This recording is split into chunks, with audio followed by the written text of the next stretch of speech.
Hola, ¿qué tal? Estamos en un episodio más de Con su Salud. Esta vez vamos a repetir invitado, porque la verdad es que este invitado tiene muy buena comunicación y nos va a informar a todos temas muy importantes de salud. Si gustas presentarte de nuevo. Gracias, Dulce. Gracias a todo el auditorio. Definitivamente, más que comunicación, yo creo que tenemos mucha información que brindar, mucha información que es importante para el público que nos está escuchando y viendo, para que sepan un poquito más acerca de cómo cuidar la salud, cómo cuidar y cómo asistir con los sistemas de emergencias médicas que tenemos en el estado. Ok, muy bien. Esta vez nos toca hablar del 911. Correcto, hablar del papel de nosotros dentro del sistema estatal del 911, 911 o 911 como lo queramos llamar. Eso es muy importante porque la ciudadanía tiene que tener pleno conocimiento de para qué puede utilizar el número de emergencias unificado a nivel estatal y quién le va a contestar y cómo lo van a hacer. Unificado. ¿A qué te refieres con unificado? Hace unos años atrás se lanzó una estrategia a través del gobierno federal donde todos los servicios de emergencia convergieran en un solo número local, el 911. Eso es importante porque si tú tienes una emergencia de cualquier índole, tú puedes llamar al 911 y te va a atender policía, policía de tránsito, protección civil, ambulancia, servicio prehospitalario, secretaría de salud, salud mental, bomberos, etcétera, y una infinidad de emergencias médicas que se pueden desarrollar dentro del sistema. El 911 está diseñado precisamente para eso, para poder captar cualquier emergencia y derivarlo a las diferentes instituciones donde se puedan hacer cargo de la emergencia. Y puede acudir una o varias instituciones a atender esa emergencia. Ahí cuando llamamos al 911, te contesta una persona capacitada que luego lo redirige a otro. ¿Cómo funciona? Correcto. Los pasos? El 911 tiene un sistema donde se manejan a través de operadoras. La operadora recibe la llamada, identifica el tipo de emergencia y designa el personal adecuado para atender la emergencia.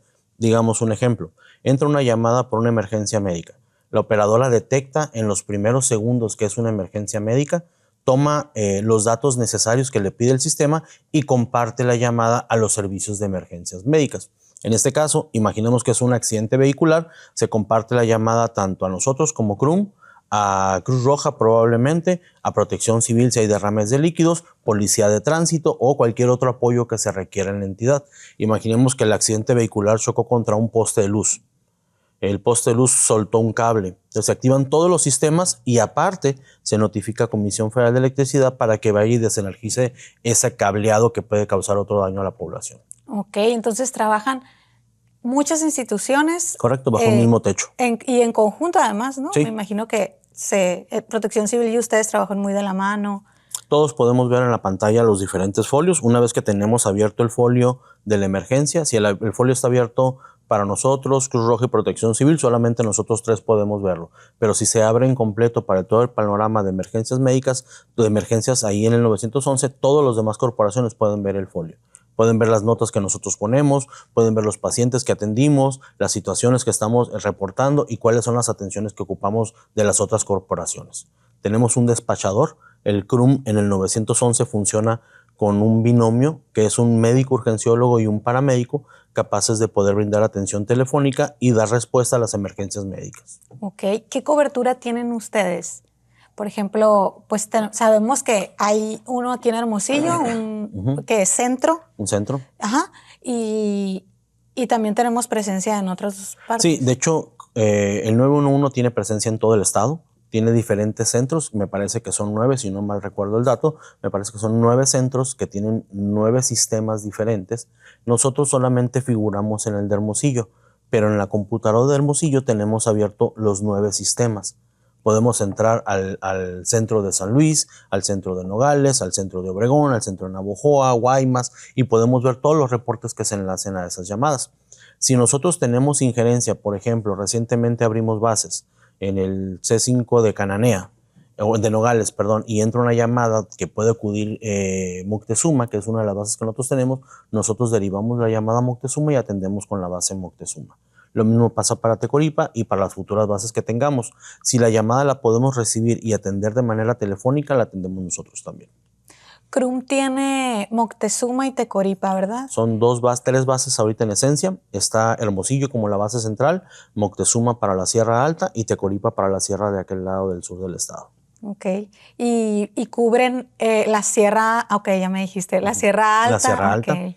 Tenemos dentro del ejercicio de funciones, tenemos municipios y localidades de primera respuesta, es decir, de aquellos que sí o sí cubrimos, que sí tenemos la injerencia para cubrir, y tenemos municipios y localidades de segundo contacto o de segunda injerencia, que es donde podríamos llegar a acudir y atender pacientes cuando sea necesario, pero no nos corresponde como zona primaria. Ok. Cuando van ustedes con la ambulancia, ¿verdad? ¿Va a bordo un médico y un paramédico siempre? Depende, okay. Depende. Nosotros nos manejamos en el esquema de ambulancia básica y ambulancia avanzada. La ambulancia básica, para los que no tengan el conocimiento, es la ambulancia que nosotros normalmente vemos en la calle, que trae todos los insumos necesarios para atender una emergencia. La ambulancia avanzada es aquella que trae todos los insumos para atender emergencias básicas y un poquito más para aquellas urgencias avanzadas, emergencias cardiovasculares, emergencias tiempo dependientes, y esta ambulancia tiene la peculiaridad de que incluye un médico a bordo. Va un médico, un paramédico y el operador de la ambulancia, que también es paramédico. A bordo de esta ambulancia podemos encontrar electrocardiógrafos, podemos encontrar ultrasonidos portátiles, podemos encontrar Doppler, podemos encontrar equipo de trauma avanzado para poder atender cualquier emergencia. Incluso podemos ir a los domicilios cuando las emergencias no son traumáticas, son clínicas. El médico puede llegar, puede realizar una consulta en el domicilio y se puede retirar. Eso nos sirve porque ahorramos que ese paciente se nos vaya a una sala de espera en un hospital. Recordemos que en emergencias médicas el tiempo es vida. Cada segundo que pasa, cada situación que nosotros tardamos en atender a una persona, habla de una tercera persona que puede requerir la atención, y mi ambulancia está ocupada atendiendo a lo mejor no una urgencia real, sino una urgencia sentida. No quiero decir que no todas las llamadas sean urgencias. Para mí como personal o como familia, mis emergencias duelen. Para mí, si yo tengo una situación de que me duele la cabeza, oye, es mi urgencia, a mí me duele la cabeza, a mi hijo le duele el estómago, y es muy válido. Para eso estamos nosotros. La población civil no tiene la injerencia para diagnosticar. Nosotros sí. Nosotros podemos ir, hablar con el familiar y diagnosticar si en ese momento el paciente tiene o no una emergencia médica real. Ok. Ahorita dijiste Doppler. ¿Qué es Doppler? El Doppler es un dispositivo que utilizamos para poder escuchar los sonidos cardíacos de los bebés, de las personas embarazadas, y tiene múltiples funciones. Sin embargo, nosotros normalmente lo utilizamos para eso. Podemos escuchar como cuando escuchamos el latido del bebé o cualquier otro tipo de situaciones, y eso nos permite poder llegar a las personas embarazadas para poder detectar mejor una emergencia médica obstétrica. Ah, ok, muy bien. ¿Y los paramédicos cuando entran ahí, ahorita me comentabas fuera de cámaras, que se capacitan, ¿verdad? Constantemente. De hecho, tenemos un plan anual de capacitación donde los paramédicos cumplen con un criterio de capacitaciones básicas, y el personal que está en las ambulancias avanzadas debe de cumplir con un criterio de capacitaciones avanzadas. Recientemente, si recuerdas, tuvimos una capacitación en quemaduras, donde visualizamos quemaduras químicas, quemaduras térmicas, quemaduras por calor, por frío y otro tipo de quemaduras que pueden afectar a la población. Esta capacitación fue para todo el personal paramédico, incluyendo básico y avanzado. Tuvimos una capacitación en operación de vehículos de emergencia. Estamos en puerta de tener una capacitación avanzada para el uso del ultrasonido portátil, para que el paramédico pueda utilizar el ultrasonido en pro de la salud de las personas que nosotros atendemos en las ambulancias. Y así como esta capacitación, tenemos varias, y hemos formado un esquema de capacitación donde el personal pueda acceder a ese entrenamiento y pueda tener las habilidades y los recursos necesarios para operar. ¿Habrá alguna capacitación que sea así para el público en general? Sí, de hecho nosotros como Secretaría de Salud, a través del CRUM y a través del COEPRA, si lo recordamos, tienen una capacitación de primer respondiente en primeros auxilios. Esta capacitación está enfocada para la población civil, donde les enseñamos a la población civil qué hacer en ese inter que pasa entre que sucede la emergencia y llega la ambulancia. La idea del primer respondiente, como su nombre lo dice, es la primera persona que responde ante una emergencia médica, cuya función va específicamente diseñada para poder mantener a esa persona con vida, para poder tener esos primeros tiempos o primeros minutos de atención y que el paciente no fallezca en la escena.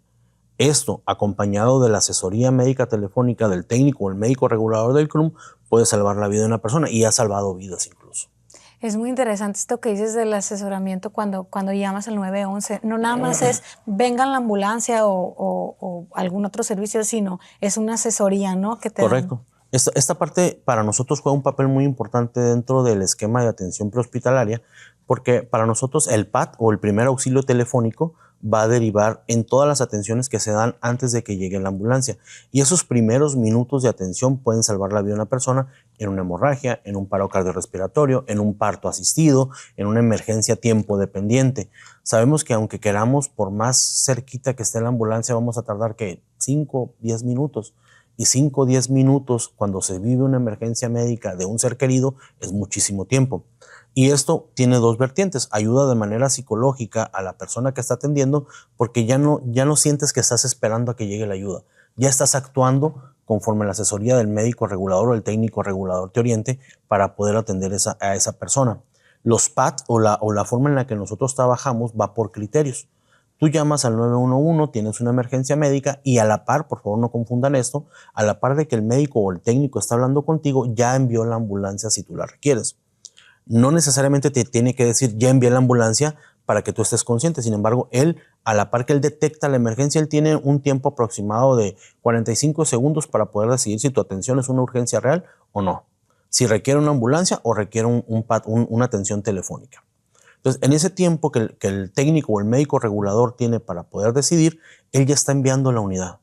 Él ya designó una unidad básica o una avanzada o incluso la unidad que más cerquita esté a tu domicilio para poder atender esa emergencia médica. En ese inter, el médico tiene la capacidad y tiene el entrenamiento para poder orientarte telefónicamente en qué es lo que puedes y debes de hacer, teniendo o no teniendo conocimiento previo de primeros auxilios. Lo ideal fuera que tú como ciudadano tuvieras un curso de primer respondiente en primeros auxilios para que pudieras ayudar. Las emergencias médicas no esperan. Las emergencias médicas no hacen distinción de edades, de grupo social, de religión, incluso puede ser cualquier situación y cuando menos te lo espera. Las emergencias médicas suceden ahorita y en un segundo ya tenemos una situación donde nos haga perder la cabeza por el hijo, mamá, papá, hermano.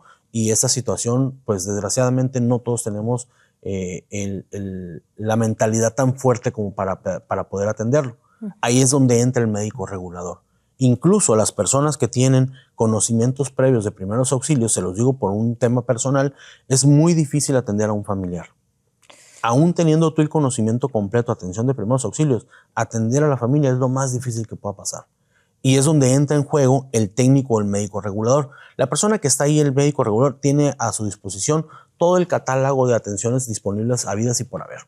Él está sentado en una computadora, él está tranquilo, él no tiene estrés y él te puede orientar para que tu estrés lo redirijas a acciones que puedan salvar la vida de una persona. Qué interesante eso que comentas. Hablando de temas personales, cuando mi hija tenía un año, como 2 meses, bien chiquitita, se quemó de 2º grado con agua hirviendo, con un café. Y el que entonces era mi pareja, su papá, reaccionó muy mal. O sea, estaba, ¿cómo te diré? Como... ¿Se bloqueó? No, como que reaccionó muy, muy agresivamente, como que sintió la necesidad de mover cosas y entonces no, caminaba para todos lados y yo fría bloqueada. Totalmente. No bloqueada, pero yo pensando, a ver, se fueron al hospital porque ya no contestaba. Mi hija se quemó con su abuela. O sea, ella jaló un café, la bebé y se le echó encima. Entonces, no la teníamos en nosotros, pues, a ella ahorita, en ese momento. Entonces, era la desesperación de no poder verla, de no saber dónde estaba, no contestaba en el teléfono porque, obvio, arrancaron al hospital y todo.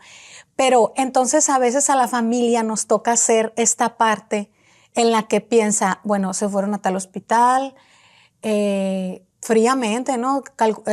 Tranquilamente y todo. Entonces, a veces creo que también es responsabilidad también de uno decir, bueno, voy a llamar al 911 con cabeza fría, porque incluso decidir llamar al 911 ya implica una acción importante. Ya implica, sí, y tener un poco la cabeza fría de decir, bueno, va a venir la ambulancia, ahorita qué voy a hacer en lo que llega la ambulancia, y no esta reacción, a lo mejor, pues muy natural, la reacción, pero sí necesitamos cabeza fría, ¿no? Dijiste Tal algo muy vez. claro, muy natural. Sí, Es natural que nos sintamos mal por el dolor ajeno. Es natural que claro. nos sintamos mal, más cuando esta persona es Un un hijo. miembro de la familia, ¿no? Sí. Cuando nos enseñaban en la escuela antigua toda la atención prehospitalaria, nos decían una regla, decía, actúa fría y serenamente. Tuve la fortuna de ser instructor de algunas materias afines al tema de atención prehospitalaria y yo creo que cambia un poquito la dinámica. Es imposible que actuemos fría y serenamente. Para poder actuar, sí, hay que actuar frío, hay que actuar sereno, pero también hay que actuar con el corazón, con el Ujú. sentimiento, porque no somos robots y las personas que atendemos tampoco son robots. Una. La otra parte importante aquí es el solo hecho de que tengamos una emergencia médica puede cambiar el psique o la forma de pensar de cualquier persona, ¿eh? Ujú. Es muy natural y cada persona va a reaccionar de manera diferente. Así es. Algunos nos bloqueamos, otros, como tú dices, actué de manera serena y pacífica para poder enfocar todo lo que tenía que hacer. A lo mejor en aquel caso tu esposo tenía una situación que no lo dejaba ver porque él estaba frustrado, Estaba él quería frustrado. ayudar, pero no sabía cómo. Ujú. Entonces, había un programa anteriormente en Televisión Nacional que invitaban a médicos, médicos especialistas. Y yo recuerdo tanto una frase que la entrevistadora le hizo a uno de los médicos. Le dijo, doctor, ¿su familia está segura con usted? Claro, le dijo. Yo soy médico urgenciólogo, tengo tal curso, tengo tal preparación, tengo tal, y dijo todo su currículum y era un currículum impresionante. El vato tenía mucha preparación en cuestión de emergencias médicas. Era un médico muy preparado. Dijo, qué interesante, le dijo la señorita. Y le dijo, ¿y usted está seguro con su familia? Se le vio cómo le cambió la cara a la persona. Y dijo, tienes mucha razón. Y es cierto, lo mismo los invito a todos ustedes. Podemos ser una persona muy preparada, pero si la información no la compartimos con la familia, desgraciadamente el que no está seguro soy yo. Ujú. Debemos de compartir con la familia o invitarlos a que tomen cursos de primeros auxilios, a que se preparen en técnicas de reanimación cardiopulmonar, a que sepan identificar un evento vascular cerebral, lo que comúnmente conocemos como una embolia o un derrame cerebral, a que conozcan y sepan cómo actuar en una fractura, en una quemadura, porque al final de cuentas, quienes estamos ahí somos nosotros, quienes podemos atender a esa persona somos nosotros, y ocupamos que todos, como sociedad civil, podamos tener esa preparación. Hay lugares en el mundo donde no te gradúas de secundaria sin tener un curso de primeros auxilios. Mm. ¿Qué tan importante es que los lugares de primer mundo dicen, oye, ocupamos que todo el mundo esté preparado? Vemos series de televisión americanas, vemos series de televisión europeas, donde todo el mundo sabe primeros auxilios. Entonces, Sí. México no debería quedarse atrás. Deberíamos de prepararnos y de preocuparnos porque nuestros hijos, nuestra familia esté capacitada en temas de primeros auxilios. Ya es una necesidad. Platicábamos en sesiones anteriores acerca de tener un botiquín de primeros auxilios. También es muy importante. Y dejemos el botiquín, aquel que trae pastillas, que trae vendas, que trae... Hay botiquines muy básicos, muy esenciales para atender emergencias médicas. Eso es importante porque un botiquín no está hecho de medicinas. Un botiquín está hecho de cosas que nos pueden servir para salvar la vida de una persona. Y es importante que las familias sonorenses empecemos a tener esa cultura del autocuidado, a tener la cultura de la prevención, a hablar acerca de qué cosas pueden ocasionar un accidente en casa y cómo lo voy a prevenir o cómo lo voy a atender cuando ya sucede. Viene la temporada de calor, vienen las albercas, vienen los pisos mojados, vienen los descuidos del papá porque el papá está en el teléfono, la mamá está en el teléfono y el niño está en la alberca. El niño es curioso por naturaleza, la culpa no es del niño. El niño tiene que tener monitoreo 24/7. Siempre que esté en una actividad de riesgo, nosotros tenemos que tener toda la atención enfocada en ellos. Y así nos evitamos sustos y nos evitamos desgracias. Sí, también es una responsabilidad, así como es una responsabilidad también de cada uno llamar al 911 y todo. O sea, es responsabilidad de uno también interesarse en proteger a la familia, como sabiendo, pues, primeros auxilios, Correcto. capacitándose. Entrenándose, muy bien. Ujú. Sí, es importante. Y aún así, si no lo saben hacer, en el 911 el personal que nosotros tenemos está capacitado para orientarte paso por paso qué es lo que tienes que hacer en tal o cual emergencia. De verdad, no duden. Si ustedes sienten que es una emergencia, llamen al 911. No demeriten la situación. No les corresponde a ustedes catalogar si es una emergencia médica o no. Porque la mayoría de las situaciones a veces no le tomamos la importancia debida y creemos que es una gastritis y resultó ser un infarto. Creemos que el paciente tiene sueño y resultó ser un embolio, un EVC, un evento vascular cerebral. Entonces, no se preocupen, las llamadas no afectan en lo absoluto. Ustedes pueden llamar las veces que ustedes requieran para recibir orientación. La responsabilidad de nosotros como servicios de emergencias médicas prehospitalarias es orientarlos de manera efectiva para que sepan cuándo realmente tienen una emergencia y cuándo no. Esa es la parte más importante. La parte de todos los protocolos de primeros auxilios es llamar al 911. Esa es la parte prioritaria. Porque si se quedan con el problema solos, no van a poder decidir después o probablemente cuando quieran llamar ya sea muy tarde. Ay, no, qué miedo. Ahora que viene el verano, ¿qué emergencias son las que más te reportan ahora en verano? Depende de la zona. Recuerden que el estado de Sonora es un estado muy rico geográficamente y cada zona tiene su peculiaridad. Tenemos definitivamente los golpes de calor, las personas deshidratadas, tenemos en las partes donde tenemos canales, las personas que tienen accidentes por algún cuerpo de agua, un ahogamiento, un casi ahogamiento, tenemos los accidentes vehiculares. El verano pues se caracteriza porque vienen las vacaciones, la gente sale y tenemos accidentes viales. Tenemos en la parte de la sierra los accidentes de alta montaña, tenemos en las partes turísticas los accidentes con vehículos, con todo terreno, con vehículos de diversión o recreación. Y en la playa o mar donde tenemos, pues tenemos los accidentes en balnearios, que ya son accidentes donde tenemos personas con ahogamientos o casi ahogamientos. Por la situación, la misma situación, no previnieron, comimos, nos metimos al agua, bebimos, nos metimos al agua, andamos en lugares donde no conocemos, no sabemos nadar, nos metemos a un cuerpo de agua profundo o no conocemos las corrientes de agua y tendemos a hacer actos heroicos o actos de conductas de riesgo que pueden conllevar a una emergencia médica. Y no solamente la persona que sufrió el accidente o el ahogamiento, sino la persona que quiere entrar a salvar a esa persona no siempre tiene el conocimiento y la capacidad para hacerlo. Entonces, al querer hacerlo, que de buena fe les agradecemos mucho, pero desgraciadamente cuando ese tipo de situaciones pasan, la población, no me va a dejar mentir, el que fallece es el que entró a rescatar y no el que se estaba ahogando inicialmente, porque no supo hacer la técnica correcta, porque no supo entrar de manera correcta. Entonces, sí, la buena voluntad tiene mucho que ver, pero la buena voluntad acompañada con la capacitación y el entrenamiento llevan a cabo un rescate exitoso. Ok. ¿Qué otra cosa que quieras agregar? Y una invitación a la gente a prevenir accidentes. Definitivamente creo que como comunidad cada vez nos acercamos más a tener un énfasis del autocuidado. Nos falta muchísimo. Los invito a que realmente se preparen, se prevengan en la atención prehospitalaria. Si tienen alguna duda, llamen al 911, donde van a ser atendidos por personal que está preparado, está calificado y está entrenado para poder brindar atención médica telefónica las 24 horas, los 365 días de año, independientemente del lugar en el que se encuentren. También, si toman, no manejen, usen cinturón. Sí, creo que definitivamente esa parte de las emergencias médicas que tenemos en situaciones de recreación, esas son todo el año, todo el tiempo, más los fines de semana. A las personas que conducen y beben alcohol los invitamos a no hacerlo, mejor tomen taxi de aplicación para que puedan llegar seguros. No me van a dejar mentir, la población creo que todos los fines de semana vemos un accidente vial, vemos una persona que ha fallecido a causa de un accidente vial. El uso de distractores al momento de manejar juegan un papel muy importante y la población debe de entender esas causas para poder evitarlas. Ok, pues muchas gracias, Jorge. No, a ustedes muchas gracias por la invitación y esperamos vernos pronto por acá. Muchas gracias, hasta la próxima.